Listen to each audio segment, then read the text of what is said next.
بسم اللہ الرحمن الرحیم۔ خواتین و حضرات، سوشل میڈیا پہ بہت سے نوجوانوں کے کومنٹس پڑھنے کو ملتے ہیں جو اس حوالے سے ہوتے ہیں کہ مساجد میں جمعہ کے موقع پر جو خطبہ دیا جاتا ہے اردو میں، اس کے جو موضوعات ہوتے ہیں وہ بالکل ہی اخلاقیات، سماجی مسائل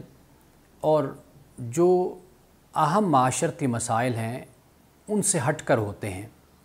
یعنی وہی خاص جو فرقہ وارانہ موضوعات ہوتے ہیں یا خاص جو ایام اور دن ہیں، ان کے علاوہ کوئی اور موضوع زیر بحث نہیں لایا جاتا، ان پہ گفتگو نہیں کی جاتی۔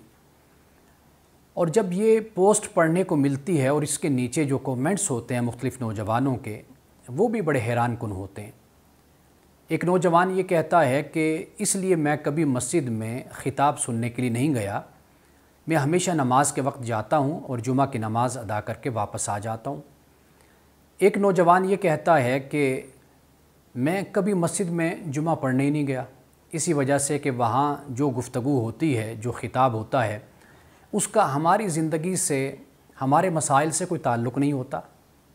ایسا نہیں ہے کہ پاکستان میں ہر مسجد میں فرقہ وارانہ موضوعات پر ہی بات ہوتی ہے، بلکہ بہت سی ایسی مساجد ہیں کہ جہاں پہ واقعی سماجی اخلاقی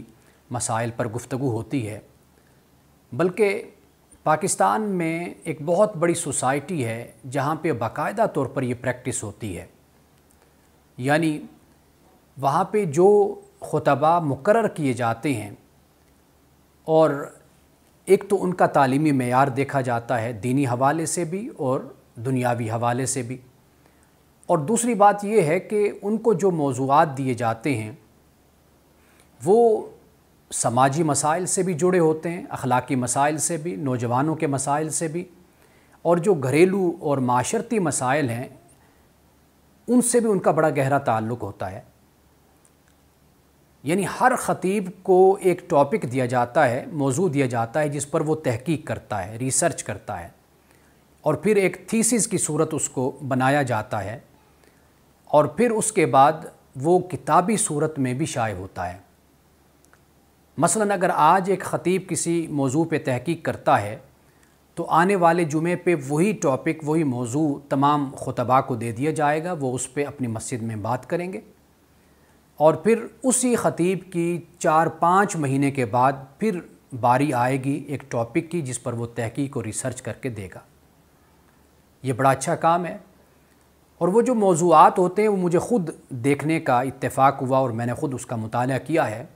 ان میں ٹریفک کے قوانین کی پابندی ہے، اپنی باری کا انتظار ہے، پانی کا استعمال ہے، گھریلو حوالے سے دیکھا جائے تو بیٹے اور بیٹیوں میں تفریق نہیں ہونی چاہیے، یہ مسئلے ہیں۔ اس کے علاوہ تجاوزات جو ہمارے ہاں عام طور پہ ایک عادت ہے لوگوں کی، اس کے بارے میں اسلام کیا کہتا ہے کہ منع کرتا ہے کہ اسلام دوسروں کی راہ میں رکاوٹ نہ کھڑی کی جائے۔ اور اسی طرح دیکھنے میں تو یہ مسائل بڑے چھوٹے چھوٹے سے لگتے ہیں، لیکن یہ سماجی مسائل ہیں، یہ اخلاقی مسائل ہیں، یہ مذہبی مسائل ہیں،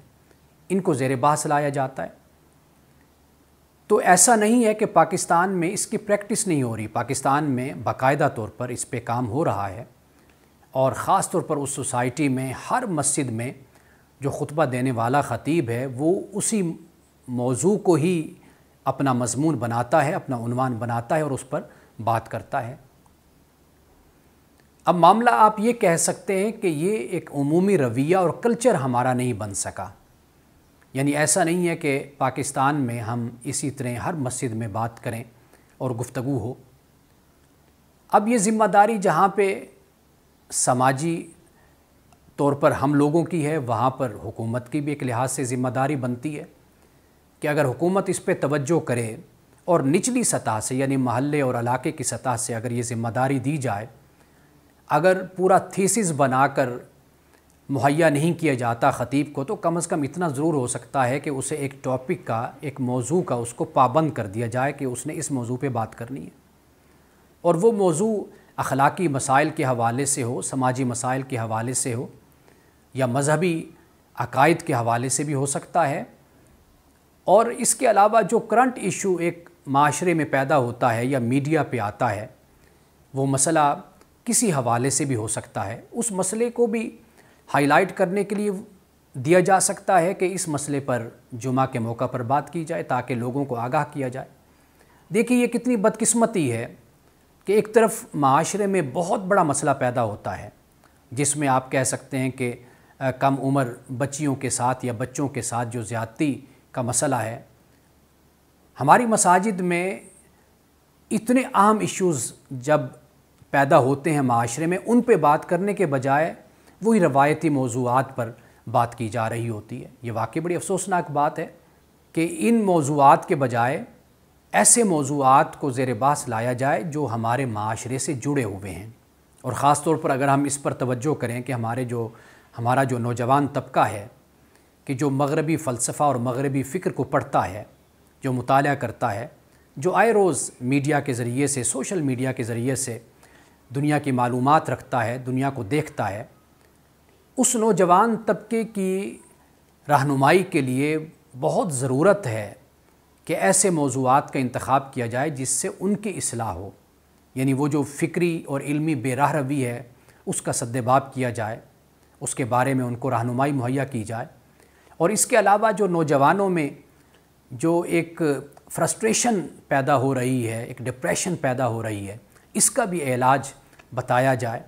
اس لیے کہ اللہ سبحانہ و تعالیٰ کا ذکر ہے، عبادت ہے، قرآن کی تلاوت ہے،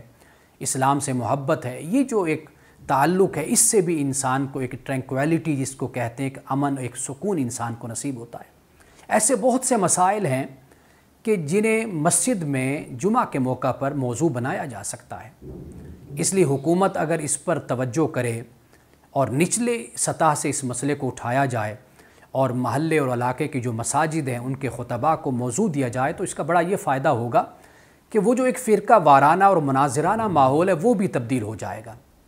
یعنی اگر فرقہ واریت ختم نہیں ہوگی تو کم از کم اس کو محدود اور اس کو کنٹرول ضرور کیا جا سکتا ہے، اور یہ تجربہ ہمارے ہاں پہلی دفعہ نہیں ہوگا بلکہ مسلم دنیا میں یہ تجربہ ہو رہا ہے۔ وہاں پہ فرقہ واریت نہ ہونے کے برابر ہے، فرقے تو موجود ہیں، مسالک بھی موجود ہیں، مختلف مکاتب فکر بھی موجود ہیں، لیکن وہ جو سر پھٹول ہے، دہشت گردی ہے، تخریب کاری ہے، اور ایک دوسرے کی مساجد پہ حملہ ہے یا ایک دوسرے کی مساجد کے ماحول کو خراب کرنا ہے، کم از کم اس پر تو کنٹرول کیا جا سکتا ہے۔ یعنی ایک مکالمہ کو رواج دیا جا سکتا ہے، ایک صبر و برداشت کا کلچر جو سا ہے اس کو رواج دیا جا سکتا ہے۔ اگر یہ حکومت ذمہ داری قبول کرے تو پاکستان میں جمعہ کے موقع پر مختلف سماجی، اخلاقی اور مذہبی موضوعات پر بات کی جا سکتی ہے۔ اور آخری بات جو میں نوجوانوں سے کہنا چاہوں گا وہ یہ ہے کہ ہمارا یہ بھی ایک کلچر، ایک رویہ ہمارا بن گیا ہے کہ ہم ہمیشہ دوسرے کو بلیم کرتے ہیں، دوسرے پہ الزام لگاتے ہیں، یعنی ہمارا اسلام اور ہمارا احتساب ہمیشہ دوسرے سے شروع ہوتا ہے کہ دوسرا اپنے آپ کو اچھا مسلمان بنا لے، دوسرا اپنا احتساب کرے، لیکن ہم خود اسلام پہ عمل کرنے کے لیے اور خود اپنا احتساب کرنے کے لیے ہم تیار نہیں ہوتے۔ نوجوان اگر کم از کم اس ذمہ داری کو قبول کریں